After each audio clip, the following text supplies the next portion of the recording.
Roman Reigns and Seth Rollins stood face-to-face in the ring during a contract signing on WWE Raw on July 13, 2026, at the American Airlines Center in Dallas, Texas. The segment was meant to finalize their World Heavyweight Championship match at SummerSlam, scheduled for the weekend of August 1. By the time the segment ended, both men had gotten physical, and Rollins left the ring after striking Reigns with a pedigree followed by a curb stomp.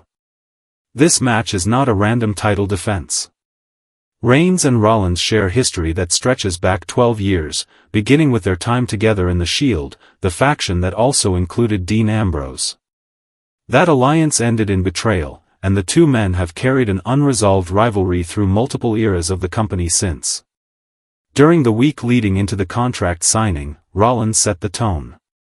He criticized Reigns for being handed opportunities throughout his WWE career, stating that Reigns had a silver spoon in his mouth from day one in the company.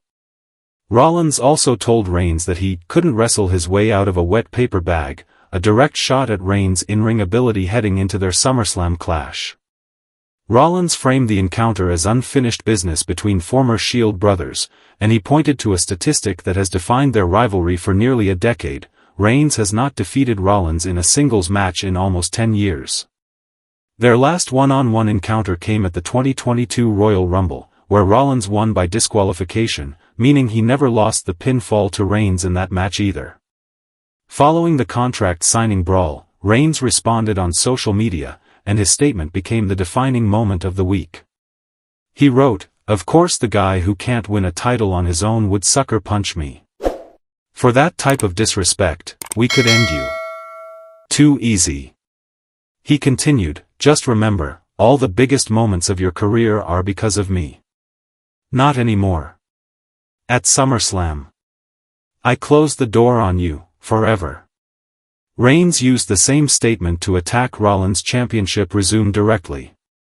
He claimed that Rollins cannot handle the burden of being a top guy on his own, and he mocked Rollins for needing to win the Money in the Bank briefcase in order to become world champion, rather than winning the title outright. The message was structured to strip away the credibility Rollins built over the past several months, framing every major accomplishment in Rollins' career as something that happened because of Reigns' presence in the storyline, not despite it. This exchange carries added weight because of what happened at WrestleMania 41, the last time Reigns and Rollins competed against each other.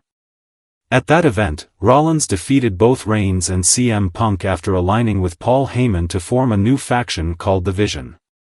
That betrayal, involving Heyman, the man who had represented Reigns for years, added a layer of personal history to this new confrontation. SummerSlam marks the first time the two men will face each other since that match. The psychological angle in this rivalry centers on one fact: Rollins has consistently had the advantage over Reigns in direct competition. Despite Reigns' dominant title reigns and status within the company, Rollins remains the one opponent he has not been able to solve in singles competition for close to a decade. Reigns' message did not simply address ego.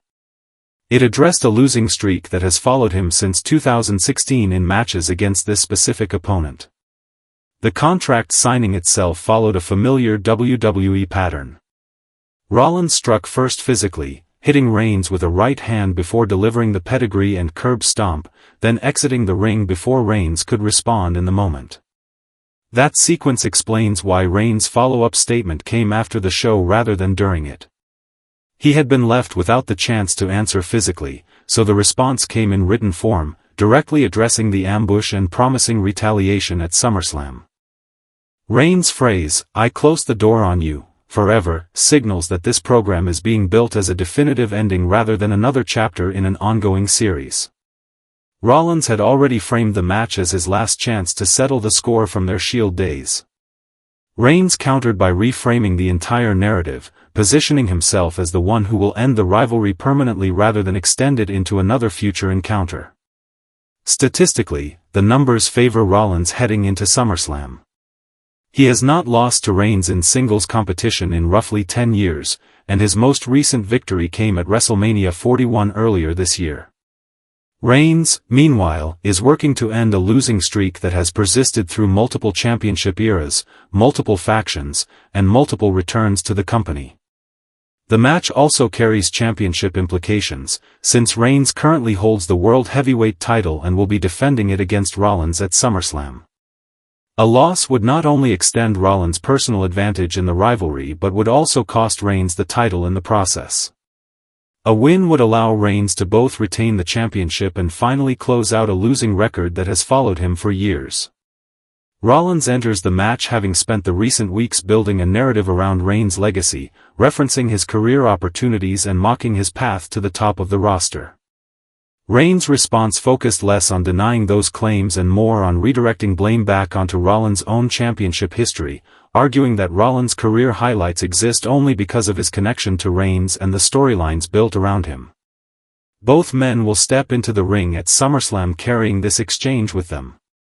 The contract is signed, the match is official, and the final confrontation between two former Shield members will take place on the biggest stage WWE offers during the summer months, with a 12-year rivalry and a nearly decade-long losing streak both hanging in the balance.